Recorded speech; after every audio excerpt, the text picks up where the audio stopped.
오늘 그 한반도 평화정착과 교류협력이 갖는 의미에 대해서 함께 말씀을 나누겠는데, 먼저 우리 평화드림 포럼과 이 아카데미 세션에 대한 잠깐 안내를 드리고 그 다음에 시작을 하겠습니다. 우리 평화드림 포럼은 말 그대로 평화를 드림, 꿈꾸고 드림, 그 다음에 하나님께 드리다, 헌신하고 그 다음에 드리우다, 이러한 평화를 펼쳐지다, 이제 펼치다라고 하는 여러 가지 의미를 다 하나로 모두어서 우리가 피스 앰버서더, 평화의 대사를 우리가 해나가자라고 하는 그런 의미를 갖고 있습니다. 이 평화드림 아카데미 1세션은 6.25를 평화의 날로 선포한 작년 6.25 이후에 첫 번째 월요일부터 약 11주간에 걸쳐서 8개 대학교의 11분의 교수님들이 각각이 자기들의 전공 분야에서 평화로 통일을 논했습니다. 그래서 올해 1월 달에 이렇게 평화로 통일을 논하다라고 하는 이와 같은 책자를 만들어냈습니다. 근데 이 책자가 지금 교보문고에서 절판입니다. 그래서 이 판을 찍어야 되나 말아야 되나 좀 고민하는 정도까지 책이 상당히 잘 팔리고 있습니다. 이제 오늘부터는 이제 세컨 세션, 두 번째 세션을 시작합니다. 평화로 드림, 통일을 꿈꾸다. 두 번째는 현장에서 일하시는 분들, 사역자들, 현장 사역자들의 이야기들과 그들이 갖고 있는 고뇌들을 함께 나누는 그와 같은 시간을 갖도록 하겠습니다. 그리고 이와 같은 시간들에서 모아진 원고들을 내년도 1월 달에 평화로 통일을 논하다 제2집으로 발간을 하겠습니다. 우선 강의 시간에는 그 마이크를 오픈을 해주시면 대단히 감사하겠고, 강의가 끝난 이후에 질문하실 때만 마이크를 오픈해 주시면 서로 간의 하우링이 좀 덜 될 것 같습니다. 그럼 강의를 시작하겠습니다. 오늘 제가 드리는 강의는 한반도 평화정착과 교류협력이 갖는 의미라고 하는 제목으로 강연을 진행해 나가겠습니다. 먼저 1번부터 차근차근 오늘 진행되어지는 내용들을 한번 우리가 PPT로 잠깐 소개를 드리겠습니다. 첫 번째는 남한과 북한은 두 나라다. 다음번 한반도 평화정착과 교류협력이 갖는 의미의 첫 번째가 남한과 북한은 두 나라다. 두 번째는 한반도와 같은 분쟁 지역에서 평화란 무엇인가. 세 번째, 한반도의 평화 관리를 해야 될 당위성은 무엇인가. 그 다음에 네 번째는 상호 신뢰 회복이 선행되어야 한다. 그리고 다섯 번째는 북한 바로 알기. 여섯 번째는 남북한 교류협력. 그리고 일곱 번째는 북한의 핵. 여덟 번째는 북한의 현 주소를 3쉐이크를 갖고 마무리를 지으려고 합니다. 이 많은 것들을 언제 하나 빨리 한번 진행을 해보도록 하겠습니다. 첫 번째는 키워드는 한반도 재통일입니다. 그리고 한반도의 분단국가의 적대적 분단 위기구조를 평화적 분단 안정구조를 바꿔서 평화관리와 그리고 평화통일의 길을 가야 된다. 그리고 평행 대치구조를 극복해야 된다라고 하는 그와 같은 내용을 갖고 첫 번째 키워드를 설명을 해드리겠습니다. 대한민국 헌법 3조에는 대한민국의 영토는 한반도와 그 부속 도서로 한다라고 하는 조항이 있습니다. 자, 이제 내리고 2005년도에 제정된 남북관계 발전에 관한 법률 제3조에 보면 남한과 북한의 관계는 국가 간의 관계가 아닌 저 PPT 내리세요. 관계가 아닌 통일을 지향하는 과정에서 잠정적으로 형성되는 특수관계다라고 하고 있습니다. 이에 따라서 원산지가 북한인 반입 물품들은 남북교류 협력에 관한 법률 제26조 2항의 단서에 따라 관세를 부과하지 않습니다. 여기까지 보면 남한과 북한은 한 국가입니까? 두 국가입니까? 헌법으로 보나 남북 관계 발전에 관한 법률로 보나 한반도에서 법적으로의 유일한 국가는 대한민국뿐입니다. 그러나 과연 그렇습니까? 국제사회에서 바라보는 남한과 북한은 엄연히 다른 두 국가입니다. 1948년도 유엔이 대한민국 정부를 한반도의 유일한 합법정부로 승인한다 라고 공포한 지 43년 만인 1991년 9월 17일 유엔은 대한민국과 조선민주주의 인민공화국의 유엔 가입을 공식 승인했습니다. 이제 한국은 유엔의 161번째, 북한은 160번째 국가가 되었습니다. 많은 분들이 묻습니다. 왜 북한이 160이고 우리가 161인가? 다른 의미 아무것도 없습니다. 우리는 ROK, R로 시작하고 북한은 DPRK, D로 시작하기 때문에 그래서 160번째, 161번째가 됐던 겁니다. 국제사회 속에서 남한과 북한은 현재는 엄연히 다른 국가입니다. 우리가 현실 인식을 분명히 해야 합니다. 그런데 대한민국은 아직도 헌법과 법률로는 이 사실을 인정하지를 않는 것처럼 보입니다. 모순입니다. 이거는 헌법재판소의 소원감입니다. 현재는 국제사회 속에서 남한과 북한은 엄연히 다른 국가라고 하는 현실인식 아래 우리는 통일에 대한 개념을 다시 한번 정리해야 할 필요가 있습니다. 그 개념이 통일이라고 하는 단어가 아니라 재통일이라고 하는 말을 써야 된다고 하는 것입니다. 과거에 통일된 역사를 가진 한 나라가 갈라져 있다가 다시 합쳐지는 것을 재통일이라고 한다면 남북한의 통일은 통일이 아니라 앞으로는 재통일입니다. 역사적으로는 동독과 서독의 케이스가 재통일입니다. 남한과 북한도 같은 맥락으로 한반도의 재통일입니다.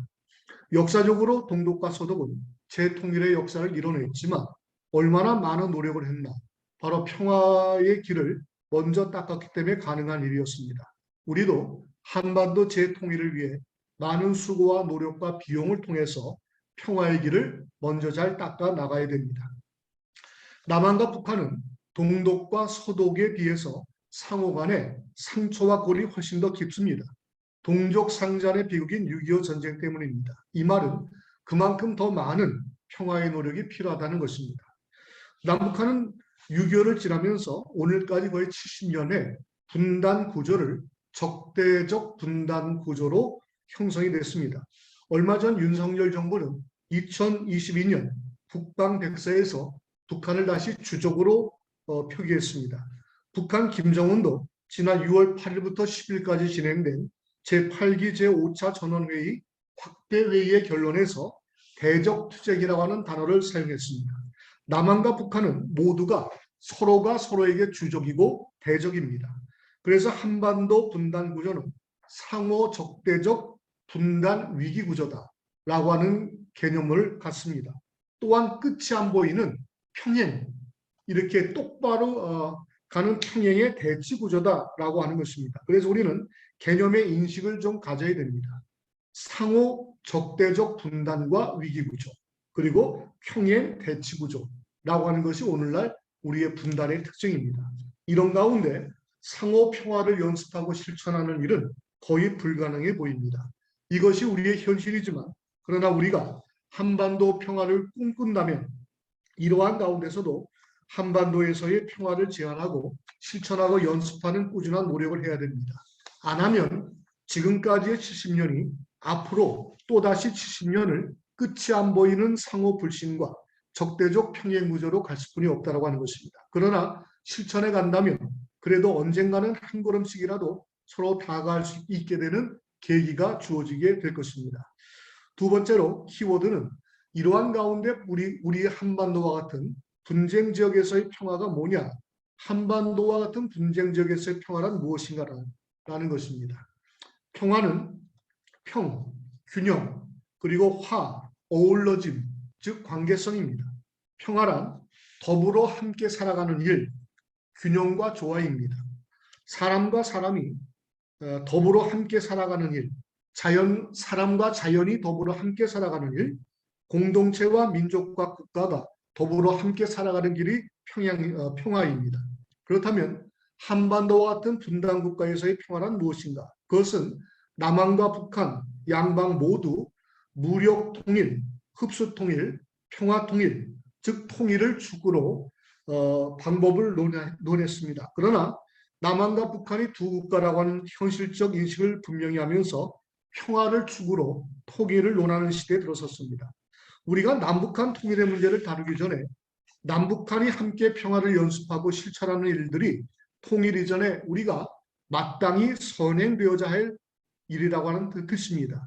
평화에는 여러 가지의 개념들이 있지만 특별히 한반도와 같은 적대적 분단 위기 구조 속에서의 평화는 분쟁이 없는 상태 속에서의 평화가 아닙니다. 비록 분쟁이 있더라도 그 안에서 우리가 어떻게 하면 함께 살아갈 수 있을까? 한반도 안에서 상존, 공존, 상생, 동반 성장의 길을 찾아나가는 것이 평화로 나가는 길입니다. 이렇게 분쟁이 있지만 그 안에서 상생, 공존, 상존의 평화를 추구해 나간다면 하나님이 허락하시는 때에 역사 속에서 독일처럼 한반도 재통일의 역사를 우리가 맞이하게 될 것입니다. 그렇다면 왜 우리가 이렇게 분쟁 분단국 안에서 평화 관리를 해야 하는가? 그냥 남한은 남한대로, 북한은 북한대로 두 나라가 자기 식대로 잘 살면 되지 않겠는가? 여기에 대한 대답을 한번 해보려고 합니다. 키워드는 한반도 평화 관리입니다. 한반도 평화 관리를 해야 될 당위성입니다. 요즘은 젊은이들 가운데 대다수는 통일에 대한 관심조차 없습니다. 왜 우리가 통일이 해야 하는가에 대한 회의론이 젊은이들뿐만이 아니라 국민 대다수가 거의 절대적이라고 해도 과언이 아닙니다. 통일운동하는 사람들은 교회 안에서도 사회 안에서도 늘 항상 마이너리티입니다. 그러나 끊임없이 외치고 있습니다. 한반도 평화 관리해야 한다고, 그리고 종국에는 평화 통일을 이루어내야 한다고. 그 마이너리티의 주장의 당위성을 오늘 두 가지로 함께 나눠보려고 합니다. 첫 번째는 한반도에서 제2의 6.25 전쟁이 일어나서는 안 되기 때문에 우리는 한반도의 평화 관리는 반드시 해야 됩니다. 한반도에 제2의 6.25가 일어나서는 안 됩니다. 한반도는 1953년 7월 27일 정전 이후에 지금까지 내년이면 70주년을 맞습니다. 한반도는 그냥 우연한 충돌 하나가 국지전 전면적으로 확대될 가능성이 가장 농후한 지역 중에 하나입니다. 이때 중요 이슈가 하나 있습니다. 한국과 미국은 한미 상호 방호 조약을 체결했습니다. 북한과 중국도 조중 우호 협력 및 상호 원조 조약을 체결했습니다. 한반도에 만약 전쟁이 발발한다면 주한미군이 있는 한 미군은 자동 참전하게 되고 중국군도 한반도에 자동으로 참전하게 됩니다. 이 지구상의 두 패권 국가인 미국과 중국이 이 비좁은 땅 한반도에 그냥 들어오는 게 한반도 전쟁, 남한 전쟁입니다. 남북한 전쟁입니다. 한반도에서 미국과 중국의 대리전 성격이 강합니다. 혹자는 북한이 전쟁을 일으킬 수 없다라고도 말합니다. 중국과 러시아가 동의하지 않기 때문이라고. 그러나 북한은 그 나라를 지배 통치하고 있는 사상과 이념, 그리고 신격화 우상화된 지도자, 그동안의 스토리 등 모든 것을 종합하여 분석해 본다면 언제든지 주체적으로 전쟁도 일으킬 수 있는 능력이 있는 나라 중에 하나입니다. 그리고 북한은 비대칭 전략인 핵이 있기 때문입니다. 6.25 전쟁 이후에 핵무기를 개발하여 6차례의 핵실험을 실시했습니다. 특히 김정은 정권에서는 4차례의 핵실험을 하였고 2018년에 핵무력 국가를 공식적으로 선언한 바도 있습니다. 2002년 올해만 해도 반년이 지났는데 현재까지 11차례의 미사일 도발을 했고 제7차 핵실험의 모든 준비를 마치고 정치적인 고려만이 남은 상황이라고 합니다. 이것이 벼랑 끝 전술인지 아니면 실제로 전쟁을 준비하고 있는 단초인지는 아무도 모릅니다. 그러나 만에 하나 북한이 전쟁을 일으킨다면 남한과 미국의 반격으로 결국은 한국의 승리로 끝날 것이다 라고 하는 것은 기정사실입니다. 북한이 일으키는 전쟁은 승리하기 위한 전쟁은 결코 아닙니다. 자폭 전쟁일 가능성이 큽니다. 그러기에 북한이 전쟁에서 승리하지 못하기 때문에 전쟁을 일으킬 수 없다라고 한다는 생각은 큰 오판입니다.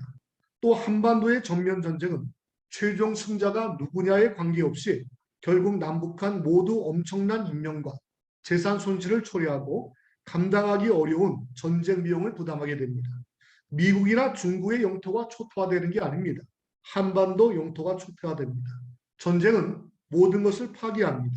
가족, 사회 기반 시설, 식량, 휴대폰, 인터넷 등등 지금 우리가 누리고 있는 모든 것을 파괴하는 것이 전쟁입니다. 전쟁 후 남북한 모두 민족 공멸에 가까운 가공할 피해를 입게 됩니다. 구체적인 데이터가 있지만 생략합니다. 책자에는 적어 놓겠습니다. 이후에 남한의 복구에 대해서 군사학자들과 경제학자들의 결론은 우리가 다시 경제대우에 들어갈 수 있을까에 대한 질문이 회의적입니다. 당분간 긴 시간 동안 오랜 복구 기간이 걸릴 것이고 그 기간 동안 상당히 긴 빈민국의 시절을 보내야 될 것이다. 전망합니다. 우리는 한반도에 다시는 전쟁이 일어나지 않도록 핵전쟁이 일어나지 않도록 각별히 평화관리를 해야 됩니다. 우리가 마이너리티로서 평화운동을 포기할 수 없는 이유 중에 첫 번째입니다. 또 우리는 한국 안에 살아서 너무 둔감합니다. 외국에서 바라보는 세계의 화약고 중 가장 전쟁이 일어나기 쉬운 그러한 곳 중에 하나가 바로 한반도이고 그리고 이 전쟁이 제3차 대전으로 비화될 수 있는 위험지역 가운데 하나라고도 합니다. 동아일보는 지난 2022년 5월 30일 정세현 전 통일부 장관과 인터뷰를 했습니다. 정세현 전 통일부 장관은 일관성 있게 북한을 협상으로 끌어내는 전략으로 빨리 전환해야 한다면서 그렇지 않으면 윤석열 대통령 임기 중에 전쟁이 날 수도 있다라고 경고했습니다. 물론 이분이 톤이 센 분이긴 하지만 우리가 준비해야 돼, 준비가 중요하다고 하는 차원에서 유비무환이라고 하는 차원에서는 귀 기울여 들을 만한 이야기입니다.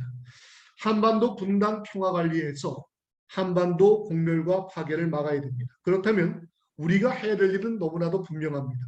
휴전을 종전, 상호 불가침 조약, 평화협정, 동방성장까지를 가야 됩니다.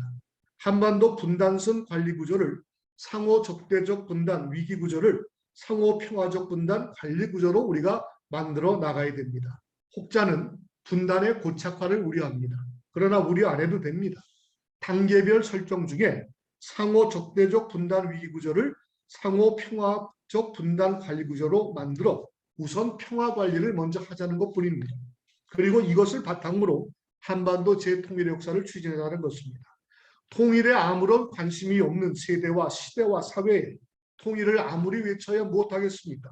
한반도 평화라고 하는 공동의 관심사와 분모를 만들어서 평화운동을 먼저 확산시키는 것부터 출발하고 시작하자는 것입니다. 두 번째의 당위성은 한반도 미래 유산과 가치에 대한 당위성입니다. 미래를 위한 민족적 투자입니다. 세계 지도를 봅니다. 거대한 중국 땅에 붙은 껌딱지 같은 크기의 조그만 토끼 모양의 나라, 그것도 절반이 남한입니다. 이런 남한이 지하 자원도 없이 그렇다고 국제적으로 자국 능력의 가능성인 인구 1억 명의 절반도 안 되는 5천만의 국민으로 2021년 IMF 발표 세계 국가 경쟁력 10위라고 하는 사실은 경이로울 따름입니다. 그러나 향후 남한이라는 나라로는 우리도 한계에 도달했습니다. 국토와 인구와 자원 등등입니다. 이제 남북한이 통일된 미래를 간단히 떠올려보면 국토가 2배가 되고 지하자원도 넉넉하게 되고 인구도 1억은 안 되지만 7천만 명이 넘습니다. 남한의 자본력과 생산력 그리고 북한의 인력과 자원들이 함께 북한에 남한 못지않은 전력, 도로, 통신, 철도, 공장, 공항, 고속도로, 물류단지 등등을 미래지향적인 사회적 인플라를 만들어냅니다. 남북의 젊은이들이 한반도 동반 성장을 위해서 머리를 맞대고 꿈꾸고 계획을 세웁니다. 러시아에서 출발한 석유관이 북한을 거쳐 남한으로 이어집니다. 부산에서 출발한 물류가 철도로 서울, 평양, 신의조, 단동, 블라디보스톡, 하바롭스키를 등등을 거쳐서 중국으로, 유라시아로, 아프리카로, 유럽으로 뻗쳐나갑니다. 통일 이후에 남북한 통일국가는 세계 국가 경쟁력 5위 안에도 너끈히 들어갈 것입니다. 가슴이 뜁니다. 이러니 중국이 좋아하겠습니까? 일본이나 미국이 러시아가 좋아하겠습니까?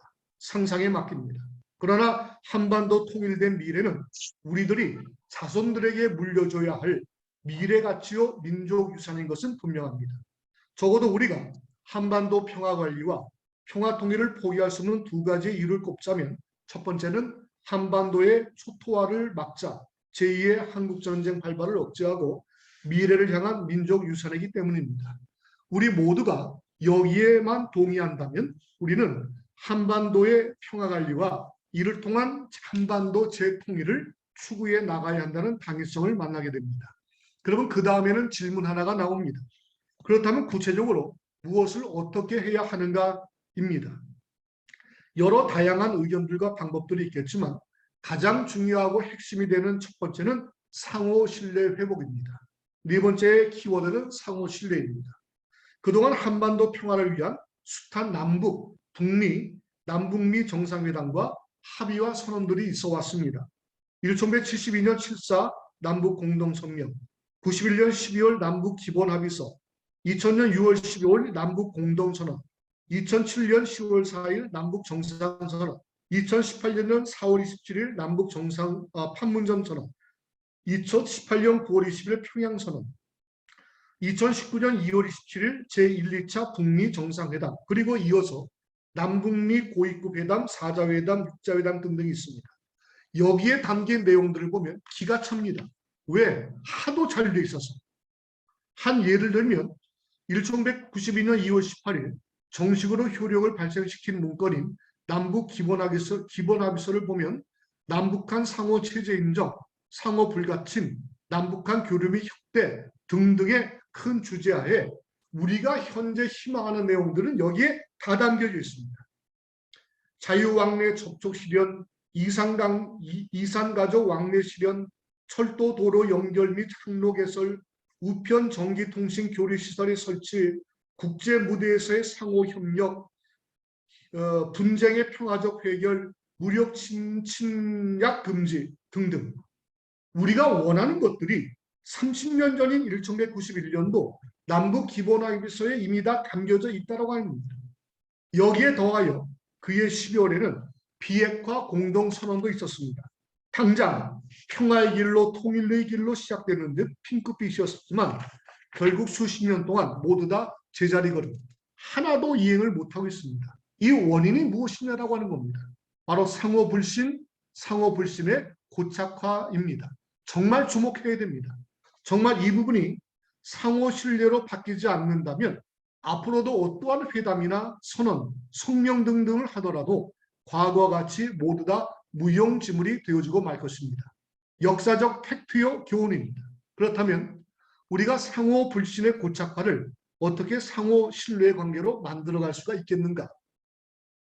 가장 먼저는 북한 바로 알기, 북한의 이해로부터 출발하고 이해 바탕 위에 남북의 교류 협력이 이어져야 됩니다. 다섯 번째 키워드는 북한 바로 알기입니다. 남북 갈등을 몇 가지의 단어로 풀어봅니다. 상호 불신, 적대적 분단 위기구조, 분단의 고착화, 평행 대치구조. 평행 대치구조라고 하는 것은 계속 반복하지만 풀리지 않는 것을 뜻합니다. 남북 정상회담, 북미 정상회담, 4자 회담, 6자 회담, 실무협의 등등을 100번 해도 실타래가 풀리지 않는 평행 대치구조라고 이야기합니다. 기대와 환상 가운데 입장 차이만 확인한 채 결론은 항상 테이블이 깨집니다. 계속적이고 반복적이지만 해결의 실마리가 나오지 않습니다. 이렇게 계속적 반복적 정지를 표현하는 단어들이 몇 개가 있습니다. 첫 번째가 울타리 싸움, 펜스 파이트. 두 번째가 자국 이기주의, 셀피시니스. 세 번째가 깨진 협상 테이블, 브레이크다운 오브 더 테이블이라고 부릅니다. 그리고 이와 같은 것들의 원인이 뭐냐? 그것은 내면적 상호 불신입니다. Mutual Distrust입니다. 상호 내면적 상호 불신입니다.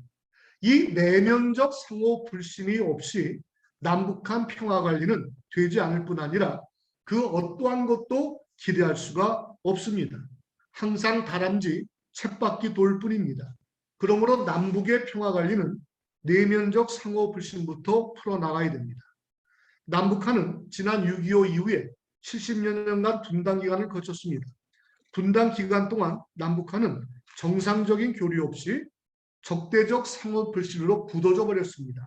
이를 가리켜 콘크리트 단절이라고 합니다.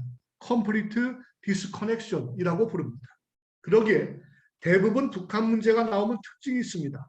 거의 대부분 북한은 나쁜 놈, 상대 못할 놈이라고 무조건적이고 단정적으로 부정합니다.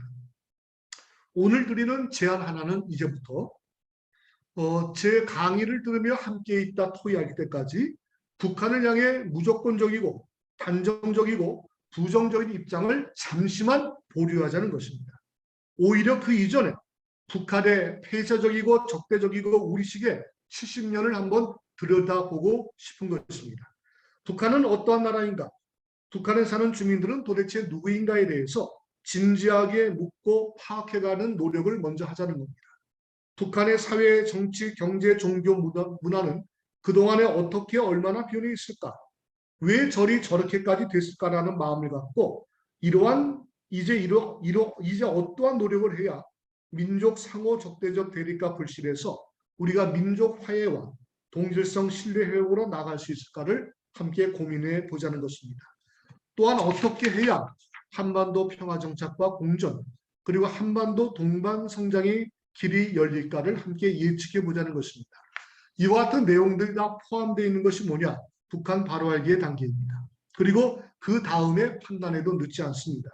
이러한 맥락으로 우리 여기에 계신 모든 분들이 이제 크리스찬이티의 어떤 기독교의 우리가 백그라운드와 베이스를 갖고 있기 때문에 북한의 기독교를 잠시 들여다보며 한 예를 듭니다. 북한에는 공식적인 교회가 두 개가 있습니다. 봉숙교회와 칠골교회. 주일 예배도 매주일 잘 드리지 않습니다. 주일 예배를 드릴 때는 오전 10시에만 드립니다. 물론 주일, 수요일, 금요일 저녁 집회도 새벽 기도회도 없습니다. 그나마 1980년도 이전에는 손님이 와야만 문을 여는 교회였습니다. 1980년도 전후로 북한을 들어가는 재미교파들과 남한의 크리스찬들이 점점 많아집니다. 주일이 되었습니다. 평양에 교회가 두 군데나 된다는데 교회에 가서 예배드리겠다 요청합니다.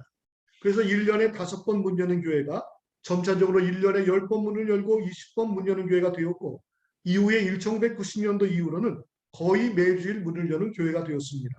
그러다 요즘은 코로나 때문에 북한 방문자들이 없기 때문에 다시 문을 열지를 못했습니다. 그러나 1990년도 이후 코로나 이전까지는 이런 과정을 통해서 어찌 보면 매주일 문이 열리는 교회가 되었던 겁니다. 하나님이 북한을 방문한 크리스찬들, 당신의 백성들을 통해서 그리 만들어 가신 겁니다. 이제 그 교회 교인들을 살펴봅니다. 봉숙교회 참석교인 허가증, 교회 교인으로 참석할 수 있는 허가증 소지자는 대략 2~3명으로 알려져 있습니다. 철저한 당원들입니다. 북한에서는 당원되는 것에 목숨을 겁니다. 그만큼 특권층이기 때문입니다. 이 당원 중 당성이 강한 사람들을 선발해서 교인 훈련을 시킵니다. 한마디로 교인 허가증을 받기 위한 훈련소입니다. 기본적인 성경 말씀도 배우고 찬양도 배우고 어디에서 아멘하고 어디에서 할렐루야하고 주님의 은혜, 사랑, 평강, 우리는 한 형제 자매 등등의 기독교적인 언어를 배우고 훈련을 합니다. 이들은 동원된 교인들이 맞습니다. 그리고 이들이 모인 교회, 봉숙교회, 칠곡교회는 가짜교회, 선전용교회, 어용교회가 맞습니다. 그러니 무엇을 기대할 수 있겠는가? 우리는 이렇게 이들을 단칼에 무조건적이고 단정적이고 부정적으로 결론을 내리지는 말자는 것입니다. 오히려 그렇다면 한 호흡만 잠깐 멈춰서서 그들이 왜 이렇게 됐으며 이렇게까지 된 이유가 무엇일까를 한번 살펴보자는 겁니다. 그리고 하나님이 아직도 지금도 북녘의 교회와 백성들을 사랑하시는데 어찌 이런 일만 일어날 수 있단 말인가? 불과 100년 전만 해도 동양의 예루살렘이라고 불렸던 북녘 땅이 이렇게 끝날 것인가? 아니면 하나님께서 이런 북한을 어떤 방식으로든 간에 치유하시고 회복시키실까? 누구를 통해서 어떻게 역사하실까를 한번 생각해 보자고 하는 겁니다. 이러한 생각들을 갖고 봉숙교회, 칠골교회를 다시 한번 들여다봅시다. 이러한 마음을 갖고 들여다보면 보여지는 것들이 생깁니다. 특징들이 있습니다. 북한을 방문해 본 분들, 교회 가신 분들은 누구나 잘 아시겠지만 집에, 방에 가장 좋은 곳에는 항상 김일성과 김정일 초상화가 걸려져 있고 그러니까 일어나서는 더 봅니다. 그리고 나가려고 옷을 입으면 이 옷에는 김일성, 김정일 초상장 배지가 달려 있습니다. 집을 나가면 온통 거리마다 버스에도 붉은 현수막이 걸려져 있습니다. 공장에 가도 현수막에 초상화에 초상장에 하루 24시간 내내 김일성, 김정일 초상화와 초상장 배지, 현수막 안에서만 뱅글뱅글 돌면서 살아가는 것이 북한입니다. 이런 북한에서 초상장 배지를 안 달고 들어갈 수 있는 유일한 곳이 있다. 김일성 배지를 김정일 초상화가 없는 유일한 곳이 있다. 선전선동을 위한 현수막이 없는 유일한 곳이 있다. 바로 봉숙교회와 칠곡교회입니다. 놀라울 따름입니다. 일주일에 한 번이라도 교회당 안에서 국한되긴 하지만 김일성 회고록과 김정일, 김정은 선전선동용 책자 말고 유일하게 전혀 다른 책자인 성경을 볼 수 있는 유일한 곳이 봉숙교회와 칠곡교회입니다. 태어날 때부터 지금까지 선전선동용 행진곡은 노래만 듣고 부르다가 태어나서 처음으로 위로와 평화를 주는 그러한 곡인 찬송을 듣고 부를 수 있는 것, 말씀과 찬송과 기도가 이루어지는 것, 이런 것들이 북한 사회 안에서 합법적인 유일한 공간과 시간과 기회가 주어지는 그 특징이 있는 것이 봉숙교회와 칠곡교회입니다. 북한 주민들에게는 공식적으로 반복적으로 이것을 경험하면서 전혀 다른 도전과 충격이 옵니다. 지금까지 살아온 그들의 세계와는 전혀 다른 세상을 경험해 갈 수 있는 기회가 되기 때문입니다. 우리는 시공을 초월한 말씀과 찬송과 기도를 통한 성령의 역사를 믿습니다. 성령의 자활 능력을 믿으면서 유독 북한에서만큼은 아주 당연하게 안 믿으려고 하는 인색한 경향이 있습니다. 우리가 자주 말하는 성령의 능력을 제한하는 스스로의 모순을 우리가 북한만큼은 우리들이 너무나 자주 범하고 있다고 하는 것입니다. 성령은 시공을 초월하여 주체 사상이 지배하고 통치하는 북한에서도 분명히 지금도 역사하십니다. 그리고 하나님은 북한 안에서도 하나님 나라를 점점 분명하게 넓혀가고 계시다는 기본적인 믿음의 고백을 우리는 갖습니다. 겉으로의 보이는 변화는 없을지라도 그러나 우리는 기도하는 가운데 세 가지를 기대하고 소망합니다. 첫 번째는 시공을 초월한 성령의 역사, 그리고 두 번째는 전혀 다른 세상의 경험을 통해 지금까지 학습해온 기독교도 나쁜 악마 아편만은 아니구나, 기독교도 교회도 교인들도 같이 살아갈 수 있는 사람이구나 라고 하는 두 번째 이미지 미션, 세 번째는 이를 통한 내면적인 변화를 기도하고 소망해야 됩니다. 이런 기도와 소망들이 종합적으로 나타난 현상적인 장면들도 저는 경험을 했습니다. 전문적인 교회 참석 당으로 선발되어 훈련받는 이들이 봉숙교회 길고 6개월에 한 번씩 절반 이상이 갈립니다. 참 흥미로운 현상이었습니다. 과거에 6개월에 한 번씩 4년간 10번 이상 북한을 방문한 적이 있는데 참석교인들이 거의 6개월에 한 번씩 절반 이상이 갈리는 것을 목격합니다. 과연 이것이 무엇을 의미합니까? 사상 전문과 재교육이 필요하다는 것입니다. 저는 이것을 가리켜 성령의 가랑비 역사라고 부릅니다. 봉숙교회와 칠곡교회는 선전용 가짜교회, 이 교회 교인들은 가짜 사기꾼 훈련받은 당원들인 거 맞습니다.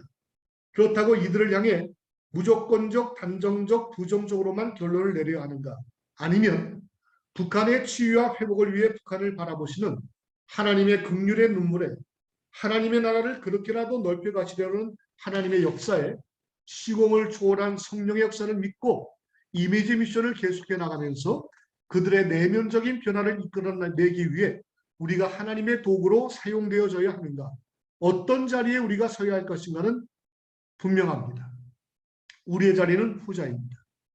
봉숙교회와 칠곡교회에 대해 2016년도에 탈북해서 한국에 온 태영호 전 영국 공사는 자신의 자서전 태영호 증원 3층 서기실의 암호라고 하는 이러한 자서전을 통해서 본인이 평양에서 직간접적으로 들은 봉숙교회 이야기를 이렇게 증언합니다. 1988년을 고비로 평양에는 봉숙교회와 장충 성당이 건설되었다. 좋게 말하면 한국의 반정부 종교단체들과의 교류를 확대하려는 의도였다. 봉숙교회와 장충 성당 근처에 거주하는 간부 부인들 중 당성이 강한 빨갱이 여성들 200명을 뽑았다. 진짜 교인이 생길 요소를 미리 제거했다. 이들이 주일에 참여해야 하는데 참석률이 낮자 출석부를 만들어 감시했다. 출석이 저조한 사람들은 총화에서 비판을 받아야 됐다. 이들을 대상으로 특별 사상교육도 시켰다. 그럼에도 불구하고 출석률이 전혀 나아지지 않았다. 그러다 약 2년이 지나면서 출석률이 팍 높아졌다. 이들은 교회에 나와 함께 찬송 부르고 기도하고 성경 말씀을 듣고 마음이 편안해지고 믿음이 생기면서 교회 분위기도 달라졌다. 어느 열심인 교인은 예배 시간 2시간 전에 나와서 찬송하고 말씀 보고 기도하는 열성 분자들이 생긴 것이었다. 더 놀라운 일이 목격되었다. 교회에서 찬송가가 들려오면 청년 몇 명이 나타나서 교회 담장에 기대어 무언가를 열심히 적는 것이었다. 보이부가 그들을 체포하였다. 놀랍게도 평양음악대학교 작곡반 학생들이었다. 어느 날 우연히 찬송가를 들은 그 학생이 음대 친구들에게 알렸지만 예배당에 들어갈 수 없자 친구들은 교회의 담장에서의 찬송가의 곡절을 체포하였던 것이다. 이 학생들은 경고를 받고 풀려났다. 그 다음 목격된 사례도 당으로서는 충격적인 것이었다. 교회에서 예배드리는 시간이 되면 어김없이 나타나 그 옆길에 서성이는 사람들이 있었다. 예배 시간 11시에 교회 근처에 수백 명이 나타나 교회를 바라보며 눈을 감고 있었다. 12시에 예배를 마쳐지면 모두 다 사라졌다. 보이부가 이들 일부를 잡아 조사해보니 기독신자들이었다. 김일성은 조선에는 더 이상 기독교인들이 없다라고 확신했지만 실제적으로는 그렇지 않았다. 보이부 조사에서 당신은 예수를 믿는가라고 하는 질문에 어느 노령의 한 여자 신자는 이렇게 고백했다. 나는 예수를 믿습니다. 나는 이제 죽어도 여한이 없습니다. 내가 교회에 들어가서 예배를 보지 못하더라도 찬송은 못 보더라도 내가 교회를 바라보는 것만으로도 너무나 행복합니다. 저를 죽여주십시오. 저는 평양에 교회가 세워지기를 40년 이상 기도했습니다. 하나님이 저희 기도를 들으셨습니다. 이렇게 울면서 말한 이 여인은 성분 좋은 간부의 부인이었다. 라고 증언합니다. 이처럼 하나님께서는 북한의 체제를 대외적으로 선전하기 위해 세운 관제교회에서도 구원의 역사를 나타내고 계시다라고 하는 것입니다. 다시 가정교회의 예를 한번 더 듭니다. 조국 평화 통일을 위한 해외 회의들이 있었습니다. 1998년도에 조국 평화 통일을 위한 제6차 회의가 오사카에서 열렸습니다. 지금은 돌아가신 강영선 목사님이 가정교회가 500개가 있다고 발표했습니다. 우리는 이것을 어떻게 이해해야 합니까? 진짜 있는 것인가? 아니면 거짓말인가? 선전선동인가? 우리는 이렇게 서둘러 단정하고 부정적인 결론을 내리기보다는 정말 가정교회가 500교회가 있단 말이지 한번 궁금한 마음으로 들어보자라고 하는 것입니다. 들여다보자라고 하는 겁니다. 그리고 나서 거짓말, 선전선동이 맞다고 한다면 그때 판단해도 늦지 않다라고 하는 겁니다. 바로 북한 바로알기입니다. 북한 교회사를 연구해보면 6.25 한국전쟁으로 인해 북한 전역에 가시적 건물은 거의 다 파괴됐습니다. 교회도 예외가 아니었습니다. 교역자와 평신도 지도자들이 거의 대거 남하했습니다. 한국전쟁 이후에 북한의 주요 목표 중 하나가 복구 건설이었습니다. 북한 주민들은 북한 전역에서 복구 건설을 하다가 매주일 정해진 시간에 정해진 장소로 가서 예배드리기는 불가능했습니다. 건설하다가 주일이 되면 잠깐 쉬는 시간에 그들끼리 그 자리에 모여서 평신도 지도자를 중심으로 해서 없으면 끼리끼리 지역마다 협동농장이나 공장이나 건설 현장에서 예배 공동체가 이렇게 형성되었습니다. 그들의 당시의 모토는 일하면서 예배한다였습니다. 그러니 자연히 지역마다 가정교회가 생길 수뿐이 없는 환경이었습니다. 물론 지하교회는 아닙니다. 그리고 그렇게 지내오다가 오늘까지 왔습니다. 현재도 북한의 체제와 상황 여건상 지역 거리 이동이 자유롭지 못하고 일요일에는 연료 부족 등의 이유로 공공교통 운행이 거의 없는 상황들을 고려해 볼 때는 지금도 자연히 지역마다 정해진 시간에 정해진 장소에서 자기들끼리 모이는 가정교회로 모일 수뿐이 없다는 것이 역사의 현실입니다. 북한의 가정교회가 500개가 있다 없다는 차치해 놓고서라도 우리는 이것을 선전선동이라 거짓말이라고 무조건적으로 부정적으로 단정짓지 말고 적어도 이런 이해는 먼저 갖고 들어가야 된다. 봐줘야 된다는 것입니다. 그리고 나서 우리가 가정교회 500교회를 들여다보자는 겁니다. 또 다른 이해 하나입니다. 그것은 북한의 기독교회의 생존, 현존 공간에 대한 이해입니다. 북한 사회의 특수성에 인해서 북한의 공식적인 합법적인 기독교회는 주체 사상을 절대로 넘어설 수 없는 한계를 인정해야 됩니다. 북한의 가정교회를 가보면 상징적인 장면이 있습니다. 방 안에 김일성, 김정일 초상화가 있고 그 밑에 십자가가 있습니다. 우리는 전혀 이해할 수가 없는 장면입니다. 이것을 보고 이게 무슨 교회냐? 이게 무슨 신앙이냐? 사입이지. 무조건적이고 부정적이고 판단하며 분노하며 적대적인 마음을 갖게 됩니다. 그러나 그런 마음을 그렇게 단정짓지 말라는 겁니다. 북한의 현실에서 현재는 북한의 주체 사상을 넘어설 수 있는 것은 교회뿐만이 아니라 그 어떤 것도 존재하지 않습니다. 물론 힘없는 기독교는 더욱더 그렇습니다. 이것이 현재 북한 내에서 북한 기독교의 생존 현존 공간입니다. 그러나 분명히 저는 믿습니다. 언젠가는 그 위치가 반드시 바뀔 날이 올 것입니다. 중국은 북한의 반면 교사입니다. 북한은 절대로 러시아 안 따라갑니다. 중국 따라갑니다. 속도가 더딜 따름입니다. 중국처럼 십자가의 위치가 반드시 바뀔 날이 올 것입니다. 그러니 우리와는 다르다고 너희들도 우리와 같아야 한다는 자기 중심적인 사고만을 주장해서 다 가짜다, 다 선전선동용이다 라고만 분노하지 말고 또 무조건적으로 부정적으로 단정만 짓지는 말자라고 하는 겁니다. 오히려 북한 사회 안에서 가장 힘없고 형편없는 북한 기독교회가 북한 사회의 철저한 숙청, 제거, 말살의 고난 가운데서도 지금까지 이 정도라도 이렇게라도 생존해 왔구나. 우리는 그들의 눈물을, 그들의 한을, 그들의 고뇌와 고난을 먼저 볼 수 있어야 됩니다. 이것이 바로 기독교의 생존 현존 공간입니다. 북한의 기독교회가 우리에게 의아하고 이해하기도 힘들지만 그래도 조금이라도 이해해보며 북한 사회와 더불어서 이들이 스스로 자리를 잡아가고 성장하고 발전해 나갈 수 있게, 그리고 언젠가는 김일성, 김정일, 김정은 주체 사상을 넘어서서 하나님과 그 하나님을 섬기는 교회와 교인이 될 수 있도록, 바로 거기까지 갈 수 있도록 우리가 그들을 도와줘야 된다고 하는 겁니다. 이게 자생선교입니다. 북한의 이해, 북한의 바로 알기의 시작입니다. 이젠 북한의 일반적인 이 기독교 이해 말고 일반적인 사례를 듭니다. 정부와 관련해서 또 사회와 관련해서 북한 바로 알기 이야기를 사건별로 2개만 더 해봅니다. 정부는 남북 관계에 대해서 국민의 알 권리를 위해서 정직하고 정확히 알려줘야 됩니다. 그래야 북한 바로 알기를 위해서 남북 간의 갈등이 극복되고 남남 간의 갈등이 극복되어 상호 신뢰로 갈 수 있습니다. 예를 하나 들어보겠습니다. 그것이 바로 개성 남북 연락사무소 폭파 사건입니다. 북한이 2020년 6월 16일 오후 2시 49분경 남북 공동 연락사무소를 폭파한 사건입니다. 이는 북한이 판문점 선언과 9.19 군사합의를 사실상 파기했음을 의미합니다. 김여정이가 잘했다고 박수치는 거 절대 아닙니다. 오해하지 마십시오. 나쁜 일이고 잘못된 행동입니다.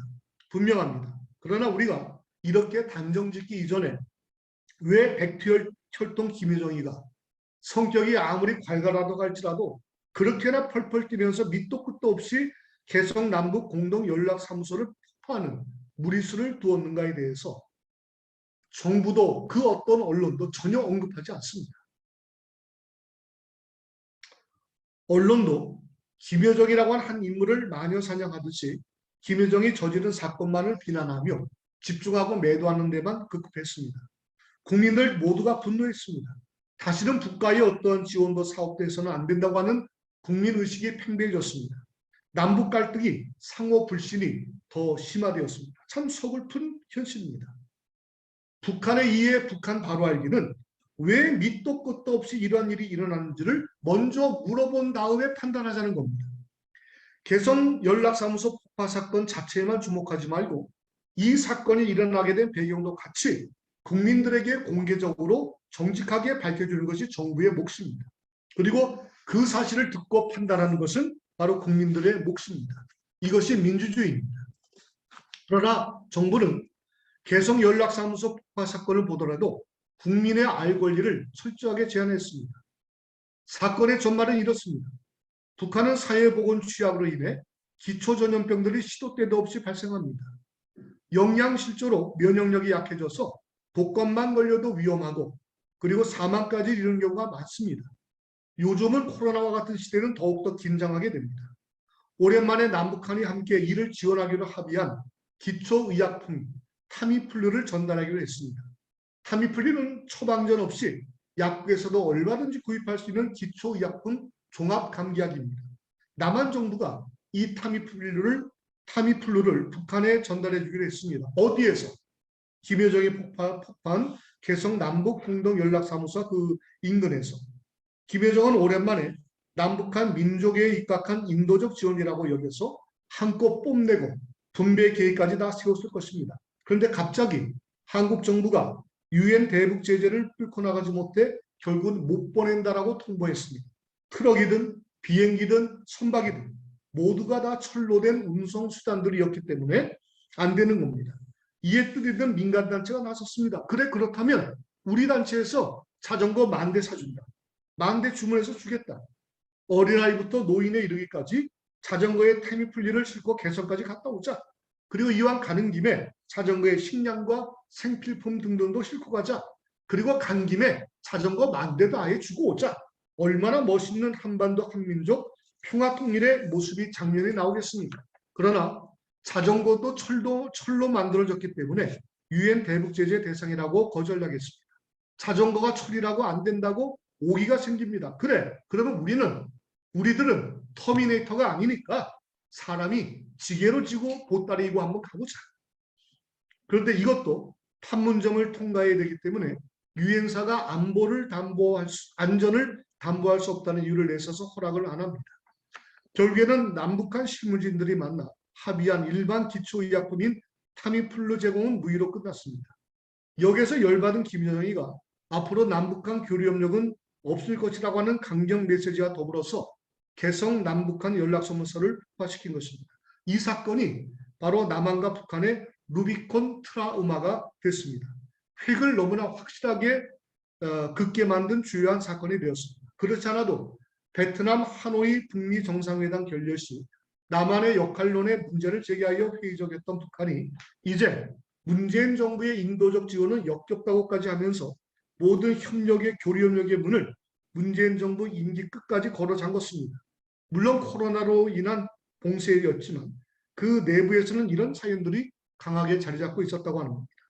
정부도 개성연락소 폭파가 왜 일어났는가에 대해 국민들이 정확한 판단과 이해를 갖도록 그 안의 과정들을 객관적이고 정직하고 정확하게 공개해야 됩니다. 그리고 판단의 몫은 역시 국민들에게 맡겨야 됩니다. 이러한 얘기들을 들었을 때 정부가 국민에게 제대로 알렸다면 누가 정부에게 돌을 던지겠습니까? 저도 안 던집니다. 정부도 하려고 했지만 대북 제재라는 국제적 실서 때문에 못한 것인데 또한 우리도 이렇게 알았다면 북한의 좌절감과 절망감, 실망감에 대한 마음을 조금이라도 함께 느껴질 수가 있지 않았을까요? 바로 북한 발활기입니다. 그러나 한편으로는 더 생각해 봅니다. 아무리 그렇다고 할지라도 적어도 이 정도는 민족에 따른 인도적 지원으로 남한이 주체적으로 처리해야 되지 않았을까? 실무자라도 일을 좀 저질러야 되지 않았을까? 그리고 통치자가 국민을 등에 업고 뒤처리를 해줄 수는 없었을까 하는 아쉬움은 남습니다. 그렇다면 앞으로 이와 같은 유사한 일들을 우리는 어떻게 처리해야 하는가? 먼저 북한의 통치자와 북한의 인민들을 구별해야 합니다. 북한의 통치자에게 이익이 되고 핵에 도움이 되고 군사력 증강에 도움이 되는 관계된 것들에 대해서는 남한 정부도 북한 국민들도 대북 제재에 동참해야 됩니다. 그러나 북한의 통치자와 핵과 군사력 증강과는 무관한 북한 인민들을 살리는 부분에서는 대북 제재를 뚫고 나가야 됩니다. 식량, 기초의약품, 비료 등등 민족주의, 민족애로 충분히 주체적이고 자주적으로 북한 인민들에게는 인도적 지원까지를 해줘야 합니다. 오히려 적대적 분단 위기와 평행 구조로 전혀 실마리가 풀리지 않는 남북과 북미 관계에서도 이렇게 실무자들이 저지르는 사건들이 어떻게 보면 또한 틈이 생길 수 있는 실마리가 되기를 우리가 바라고 있는 것은 아닌지라고 한번 반문해 봅니다. 이제 다른 얘기 하나 더 합니다. 남북 관계에 있어서 개성과 남북 공동 연락사무소 폭파 사건이 루비콘 트라우마라고 한다면 북미 관계에 있어서의 루비콘 트라우마는 아마 북미 국교 정상화 사건일 겁니다. 북한은 김일성 때부터 지금까지 내 평생 소원은 남한이 아닙니다. 미국과 북한 국교 정상화입니다. 다만 핵 문제로 이게 안 되고 못하는 것입니다. 2018년 6월 10일 싱가포르에서 역사적인 제1차 북미 정상회담이 있었습니다. 문제 해결에는 두 가지의 테이블이 있습니다. 하나는 탑다운 어프로치가 있고 또 하나는 버텀업 어프로치 방식이 있습니다. 탑다운은 위에서 아래로 일을 진행합니다. 최고 결정자가 먼저 결정을 하고 그 다음 실무자들이 나머지 사항들을 조율해 나가는 방식이 탑다운 어프로치입니다. 반대로 버텀업은 실무자들로부터 합의를 시작해 나가서 최고 결정권자가 결정하는 방식입니다. 이것이 바로 버텀업 어프로치라고 합니다. 김정은은 실제로 탑다운을 할 수 있습니다. 북한은. 트럼프도 성향상 탑다운 성향을 강하게 지니고 있었던 사람입니다. 그러기에 두 사람의 탑다운의 방식을 통해 얽힌 매듭이 정말 풀릴 것인가, 북미의 국교 정상화가 이루어질 것인가에 대해 세계의 이목과 관심이 집중됐습니다. 이런 내용들이 있지만 발표되지 않았던 합의된 사항 중에 하나가 북미 국교 정상화와 이에 따른 양국의 대사관을 오픈하고 대사를 파견하는 것들이었습니다. 이에 북한은 너무 기쁜 나머지 박 아무개를 북한 대사로 하여 5가족을 미국에 파견하고 이들은 실제로 미국에 입국하여 지금까지 미국의 모처에 살고 있습니다. 유엔 대표부의 소속입니다. 그렇게 알려져 있습니다. 그러나 그 후에 실제적인 진전을 이루기 위해 2019년 2월 8일 베트남 하노이에서 제2차 북미 정상회담이 열렸습니다.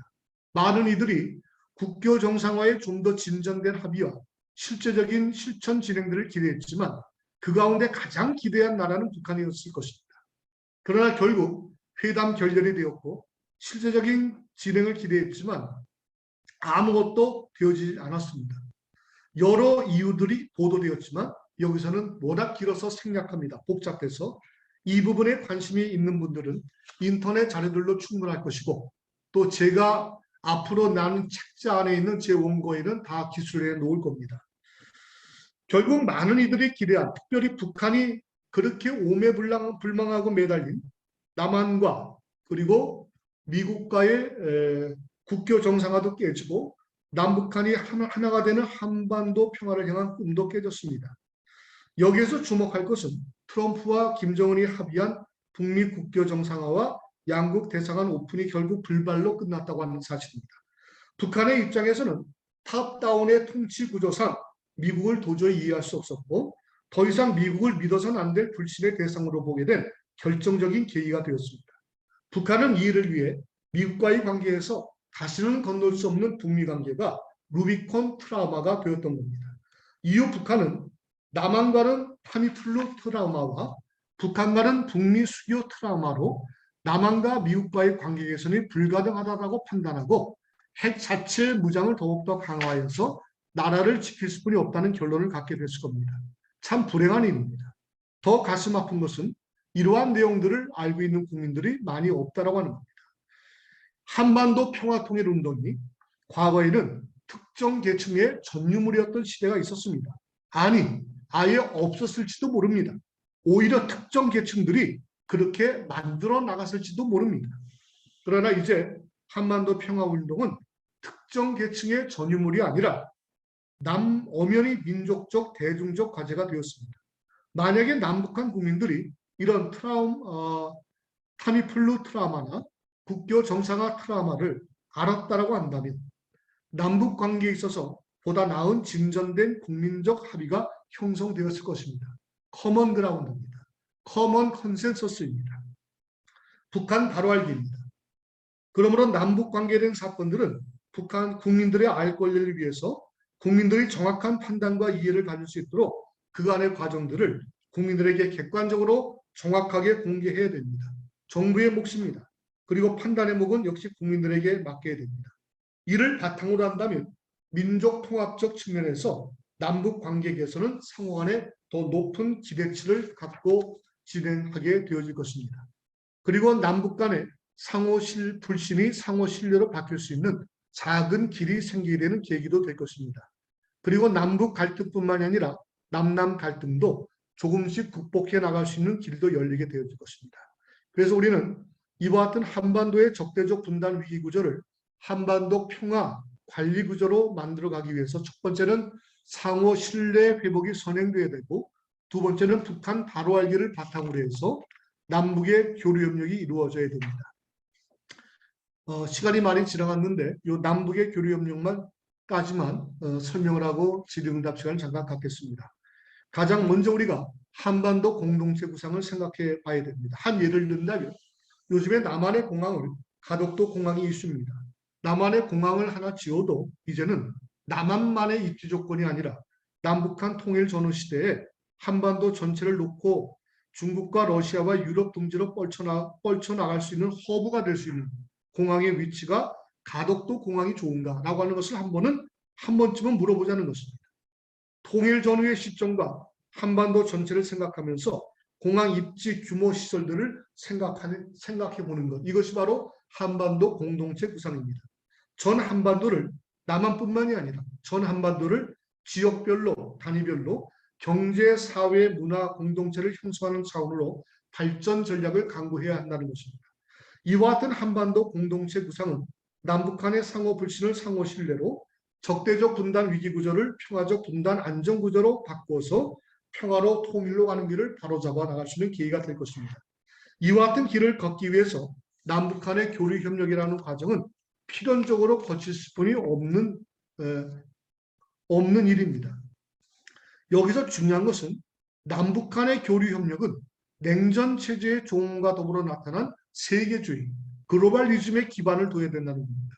국경 없는 보드리스 경제체제, 정보와 세계로 연결되어 있는 세계주의 하에서는 우리가 통일의 개념도 새롭게 정리되어야 됩니다.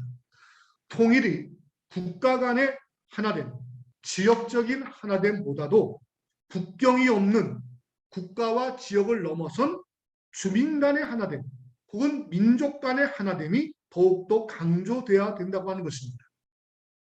통일의 개념은 이제 민족 통합의 개념의 길로 들어서야 됩니다.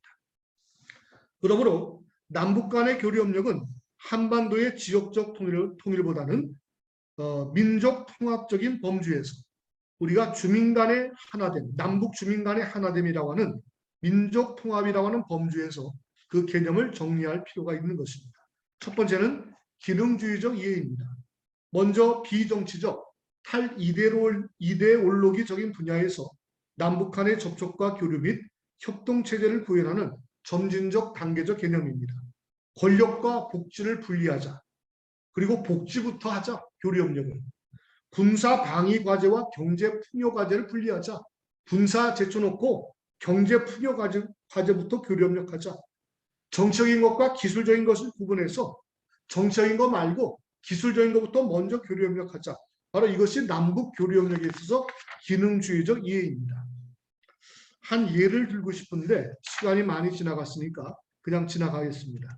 민족 통합의 차원, 남북 주민 간의 하나됨에 있어서 남북 교류 협력의 두 번째는 상호주의적 이해입니다. 서로 간에 교류 협력을 하되 상호 의존적 관계 바탕에서 하고 양방 동등의 이익이 되도록 전개해야 된다. 이것은 예를 하나만 들겠습니다. 지하자원이 하나의 좋은 예입니다. 북한은 광물자원의 보고입니다.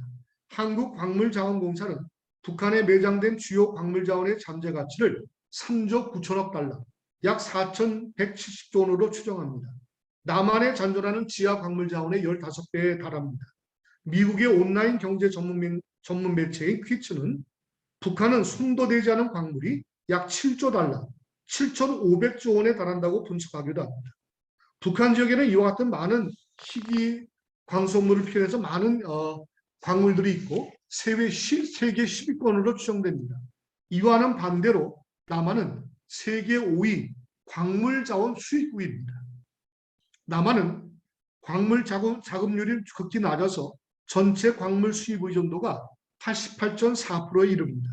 정치적인 긴장만 없다면 인접한 두 지역이 현격한 광물자원 분포 차이는 남한은 북한이 필요한 식량, 의약품, 에너지, 건설, 조선, 자동차 공업 등을 제공하고 북한은 남한에 필요한 광물자원을 제공하는 것이 교류협력의 상호주의적 이해입니다. 퍼주기가 아닙니다. 상생할 수 있는 구조를 만들어가자. 이것이 바로 교류협력의 기능주의적 이해와 상호주의적 이해입니다. 마지막으로 민족 통합의 차원에서 남북한 주민의 하나됨의 차원에서 남북 교류협력의 세 번째 이해는 평형주의적 이해입니다. 요거까지만 하고 끝내겠습니다. 평형주의적 원칙을 중시하자는 것인데 어느 한쪽의 발언권을 제한하거나 주장이 무시당해서는 안 되고 대화가 단절되지 않도록 상호주의, 호상주의 원칙을 지켜나가자는 겁니다. 하나의 예를 들면 이상가족 상봉이 좋은 예입니다. 이상가족 문제에 있어서 남한은 인도적 차원입니다. 이것이 남한의 자리입니다. 그러나 북한의 이상가족 상봉은 정치적인 차원입니다. 이것이 북한의 자리입니다. 이상가족 상봉이 주민들의 사상 오염으로 체제에 도전이 되기 때문에 그렇습니다. 여기에서는 남한은 이상가족 상봉을 인도주의적 차원으로만 밀고 나가서 여기에 상응하지 못하는 북한을 어떻게 살 날도 며칠 안 남은 노인네들의 마지막 소원을 이런 핑계 저런 핑계를 대고 거부하는가. 이건 인륜을 거부하는 일이고 사람도 아니다. 매도하거나 비난하거나 흥분한다면 지금까지 적대적 수평관계 70년이 앞으로도 적대적 수평관계 70년이 또 이어질 겁니다. 오히려 북한에게는 이상가족 상봉이 정치적 문제임을 인식하고 남한의 분명한 입장을 밝히며 조율해 나가야 됩니다. 첫 번째는 추진의향의 단계입니다. 남한의 입장은 이상가족 상봉은 단연코 인도주의적 입장이라는 것을 분명히 밝힙니다. 두 번째는 이해의 단계입니다. 북한의 입장도 이해해줘야 됩니다. 동시에 그래 너희들에게는 이상가족 상봉 문제가 체제적 정치적 문제라는 것을 이해한다. 이해의 단계입니다. 세 번째는 제안의 단계입니다. 북한에게 그렇다 하면 너희들이 방법을 제시하라고 요청을 합니다. 북한에게 이상가족 상봉의 문제를 이제 어떻게 해결할 수 있을까 제안을 들었으면 좋겠다. 네 번째는 조율의 단계입니다. 북한의 제안에 대한 수정과 동의와 거부를 분명히 밝혀야 됩니다. 다섯 번째는 재조율의 단계입니다. 남북한의 입장 차이에 따른 결정을 내리되 재조율과 향후 추후 시도에 대한 여지를 남겨놓습니다. 이와 같은 진행이 된다면 이것은 남북 교류 협력의 충분한 평형주의적 이해가 되어집니다. 이렇게 민족 통합이라고 하는 길을 기능주의적 이해, 상호주의적 이해, 평형주의적 이해를 갖고 교류 협력을 통해 민족 화해와 평화 분단 관리의 길을 만들어 가야 됩니다. 그리고 북한 주민들의 삶의 질을 향상시켜 나가야 됩니다. 길이 없으면 몇 명이라도 개나리 보쌈 지고 가면서 길을 만들어야 됩니다. 오솔길을 만들고 많이 다니면 말이 다니고 마차가 다니고 자동차가 다니고 트럭이 다니고 철도가 점쳐 다녀야 됩니다.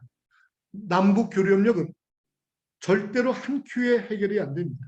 단계적, 점진적 진행을 갖고 나가야 됩니다. 사람과 사람과의 만남입니다. 물질과 사상과 정신과 체제가 오고 가는 것이 남북 교류협력입니다. 어디에서 부닥기고 어디에서 막히고 어디에서 풀리고 어디에서 기분이 나쁘고 어디에서 신나고 등등을 경험해야 됩니다. 이러한 경험들을 위해서 관계를 빌려가면서 한반도 평화관리를 해나가야 됩니다. 자, 앞으로 일곱 번째가 북한의 핵이고 여덟 번째가 북한의 현주소 3인데 이거는 시간 관계상 제가 오늘 강연에서는 못할 것 같습니다. 요거는 제가 책자에다가 적어 놓은 것들 나중에 여러분들의 책자를 구입하셔서 참고하시길 바랍니다.